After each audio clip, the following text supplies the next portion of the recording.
بسم اللہ الرحمن الرحیم۔ علمی پوائنٹ نمبر 1 وہ یہ ہے کہ ہم مسلمانوں کا یہ بنیادی عقیدہ ہے کہ یہ جو قرآن حکیم ہے یہ اللہ تبارک و تعالی کی کتاب بھی ہے اور اللہ کا کلام بھی ہے۔ باقی جتنے بھی اس سے پہلے صحائف نازل ہوئے یا کتابیں، ان کے بارے میں کلیم ہے کہ وہ اللہ کی کتابیں ہیں، لیکن یہ وہ کتاب ہے جو صرف کتاب یا سلیبس نہیں ہے بلکہ اللہ تعالیٰ کا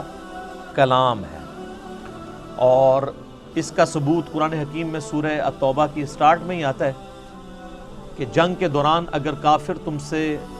پناہ مانگے تو انہیں پناہ دے دو اور کسی ایسی جگہ پہ ان کو قید کرو جہاں پر وہ اللہ کا کلام سنیں، حتی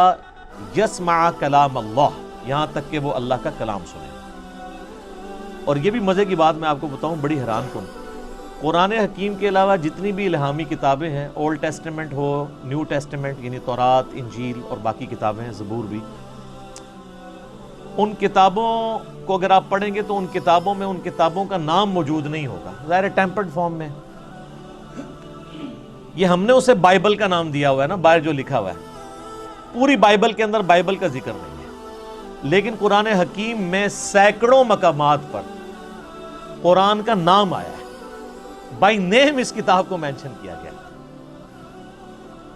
یاسین والقرآن الحکیم وَأُوحِيَ إِلَيَّ هَذَا الْقُرْآنُ لِأُنذِرَكُمْ بِهِ وَمَنْ بَلَغَ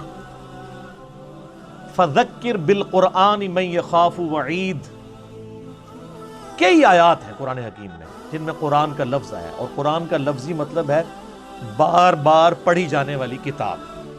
قرات ہم اردو میں بھی استعمال کرتے ہیں، عربی کا لفظ ہے۔ تو یہ پہلی بنیادی انفارمیشن ہے کہ یہ صرف کتاب نہیں ہے بلکہ اللہ کا کلام بھی ہے،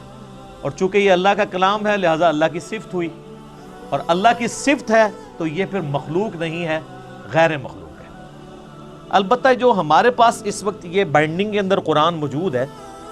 اس قرآن کے یہ جو صفحے ہیں یہ تو ظاہر مخلوق ہے، کریشن ہے، اس کے اوپر جو سیاہی ہے پرنٹنگ کی وہ بھی کریشن ہے، اس کا گتا بھی یہ بھی کریٹڈ ہے، لیکن اس کے اندر جو کلام لکھا ہوا ہے اگرچہ وہ کاتب کی رائٹنگ ہے وہ بھی کریشن ہے، کریٹڈ ہے، مخلوق ہے، لیکن جو کلام لکھا گیا ہے جسے ہم پڑھتے ہیں یا سنتے ہیں وہ غیر مخلوق ہے، وہ اللہ کی صفت ہے۔ اور اسی لیے آپ دیکھیں کہ سورۃ الاعراف میں آتا ہے نا کہ حضرت موسیٰ علیہ السلام نے خواہش کا اظہار کیا تھا کہ اے اللہ میں تجھے دیکھنا چاہتا ہوں، تو اللہ نے کیا فرمایا تھا؟ تو مجھے نہیں دیکھ سکتا، تو پہاڑ کی طرف دیکھ، اگر یہ پہاڑ میری تجلی سے قائم رہا تو پھر تم بھی یہ یعنی ایزیوم کر سکتے ہو کہ مجھے بھی دیکھ سکو گے۔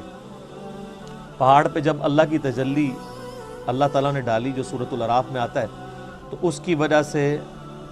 پہاڑ جو ہے وہ ریزہ ریزہ ہو گیا، اور سورۃ الاعراف میں آتا ہے کہ اس تجلی کے انڈائریکٹ مشاہدے کی وجہ سے موسیٰ علیہ السلام بھی بے ہوش ہو گئے۔ یہ علیحدہ بات ہے کہ آپ کے بزرگ کلیم کرتے ہیں کہ وہ اللہ کا دیدار کرتے ہیں، کیونکہ وہ تو کہانی ہے، یہ قرآن ہے، یہ ہے سچائی۔ تو کلام متکلم کی صفت ہوتا ہے نا، تو اس کا ایفیکٹ یہی ہونا تھا جو اللہ تعالیٰ کی ذات کا ایفیکٹ ہے کہ قرآن اگر کسی پہاڑ پر نازل ہوتا تو وہ بھی اس قرآن کے روب کی وجہ سے ریزہ ریزہ ہو جاتا۔ سر یہ ہمارے محبوب صلی اللہ علیہ وآلہ وسلم کا مبارک سینہ ہے کہ جس پہ آلموسٹ 23 سال تک قرآن نازل ہوتا رہا ہے۔ اور اگر آپ بخاری مسلم کی احادیث اٹھا کے دیکھیں تو نبی علیہ السلام کے اوپر ایک کیفیت طاری ہو جایا کرتی تھی جب قرآن کا نزول ہوتا تھا، اور سخت سردیوں میں بھی بخاری مسلم کے الفاظ ہیں کہ آپ صلی اللہ علیہ وآلہ وسلم کے مبارک چہرے پر یعنی پسینہ بہنا شروع ہو جاتا تھا، اتنا وحی کا بوجھ ہوتا تھا۔ اور اس حالت میں صحابہ کرام آپ کو دیکھ نہیں سکتے تھے، چہرہ مبارک سرخ ہو جاتا تھا، اور جس طرح یہ خراٹے لینے کی آواز ہے نا، اس طرح بخاری مسلم میں آتا ہے اس قسم کی آواز آپ کے منہ سے نکلنا شروع ہو جاتی تھی، اور پھر صحابہ کرام جو ہیں وہ سارے سر جھکا لیتے تھے یوں، اور آپ علیہ السلام کے سر مبارک کے اوپر ایک بڑی چادر دے دی جاتی تھی، حتیٰ کہ آپ اپنی وہ اس حالت میں واپس آئیں۔ یعنی آپ صلی اللہ علیہ وآلہ وسلم پر یہ حالت طاری ہوا تھا۔